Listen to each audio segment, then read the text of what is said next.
So this episode of Rewrite has me a little puzzled on what I actually think of it, because I'm not gonna lie, this episode in a lot of ways was a disappointment to me, coming from last week, which I thought was phenomenal. It had a very impactful death, or what seemed to be a death, and I spoke with a lot of people on ways that, Lucia could have been revived. Shizuru was the obvious choice, because it did seem like she would be on her way to help her, and everything would be, splendid like that. But I mean, the fall just looked like she was falling to her death. And to start out the episode with her just lying in a river, and then Katori and everyone else can come get her and just revive her, it's like, if I wanted the deaths to feel like a death in Fairy Tail, I would read Fairy Tail. Because in Fairy Tail, when someone dies the next chapter or the next episode, they get brought back like it's nobody's business, and that's what it felt like to me. And for a series that I love so much, that's a disappointment to me. But I mean, the second half of the episode does pick up. It gives far more, content and information. Honestly, Akane is the reason this episode's good,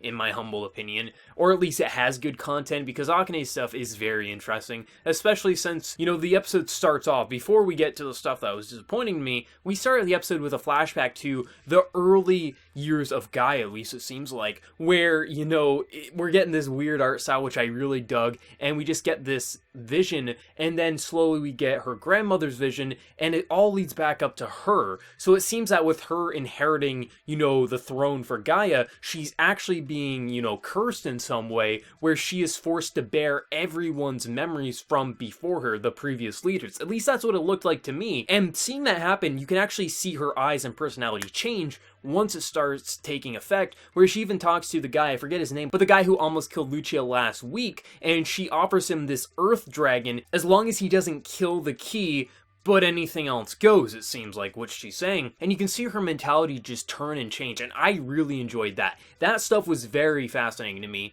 And then at the very end, we can see Kagure hear the song that everyone's been singing at Gaia, which is like the song of the destruction of the world, and then you can see her start to sing it, or at least that's what it looks like. So, this episode has me puzzled, because they took away the fear of death by immediately reviving.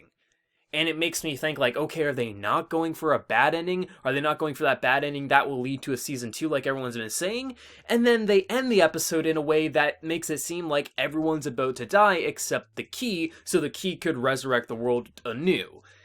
And I'm puzzled. Like, what in the actual hell are they going for? I really don't know, but I am fascinated. Like, we have 2 episodes left. I'm really fascinated to see what will happen next week and the following week and see how they end it. But in a lot of ways, I feel like this is going to be the end. There isn't going to be a season 2. They're not going to do those other routes I hear. And I feel like it's not going to have a tragic end like everyone's been thinking. But at the same time, I think they might, based on the fact of how the episode ended. And I'm really puzzled on what to think there. But I'll be interested to hear what everyone thinks. Like, what do you think? With them reviving like they did, but then also ending in a way that, Kagure is about to sing the Song of Destruction or whatever they called it, does it still feel like we're getting that tragic end, or do you think they've kind of, tossed it aside at that point? I don't know which side to lean to at this point. I want them to go for that tragic end, because not only does that apparently lead into another season, as long as they go about the way everyone's been thinking, but also just feels like that would fit. But I mean, if I was in Kotaro's position of having to choose, like, do you let the key die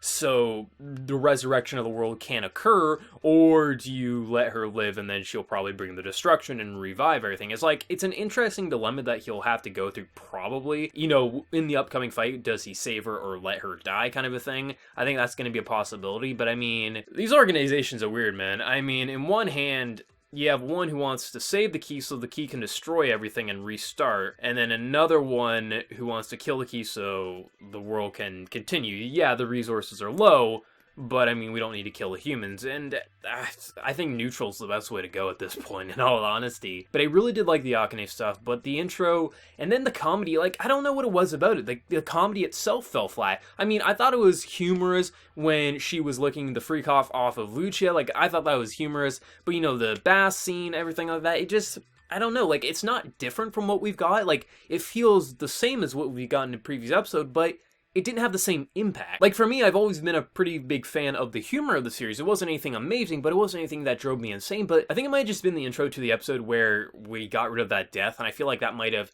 tampered with my enjoyment a bit too much, maybe, possibly.